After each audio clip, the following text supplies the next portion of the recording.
I'm here with one of the most renowned detectives in all of Ireland, Detective Williams. So, Detective, what's your response to this crime? Well, thanks for having me, Zach. I was very shocked when I walked into the store. The body was behind the counter, the register open, and there was trash all over the place.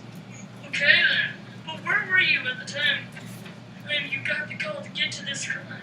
Well, I was actually working on another case. When I got this call, I was very excited, and I knew this was a more important crime. So you're very excited to help people, aren't you? Yes, but I also want to set things right. The other crime was just about over. Thank you for your time. It was a pleasure. Back to you, Max. Some very interesting news from Detective Williams.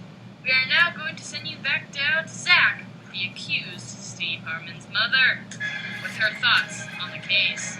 Thank you.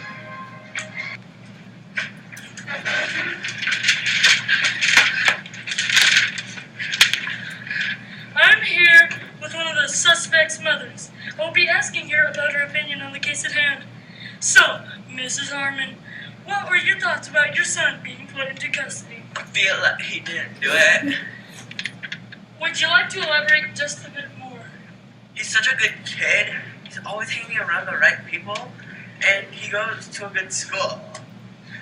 May I ask you how you felt on your son being taken from you in your own apartment? I was frustrated that they thought they could come into my home and take my child into custody. So you don't believe that your son has anything to do with this crime? You believe that the police who took in Steve were only guessing or believing that he was part of the crime? Yes, like I said, he's such a good kid, and believe that he wouldn't do such a thing. Thank you for your time. And back to you, Max. Thanks for having me.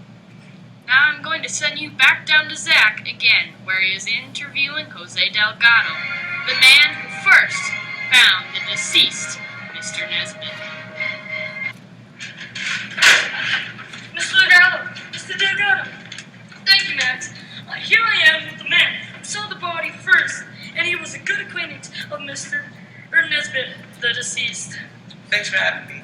I'd like to ask a tough question, but you can decide if you want to answer it or not. What was your relationship with Mr. Nesbitt? Yes, I'll answer that. We were really close, and I worked with him a lot.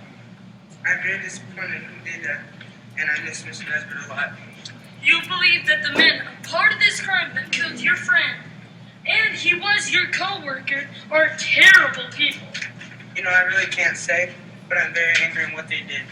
What were your reactions when you found your boss's body on the floor in a bath of blood?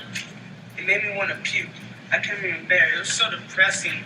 I think that's enough. I hope that you get over it. Back to you, Max. This is it from us here in the studio at ESPN 8. Good night.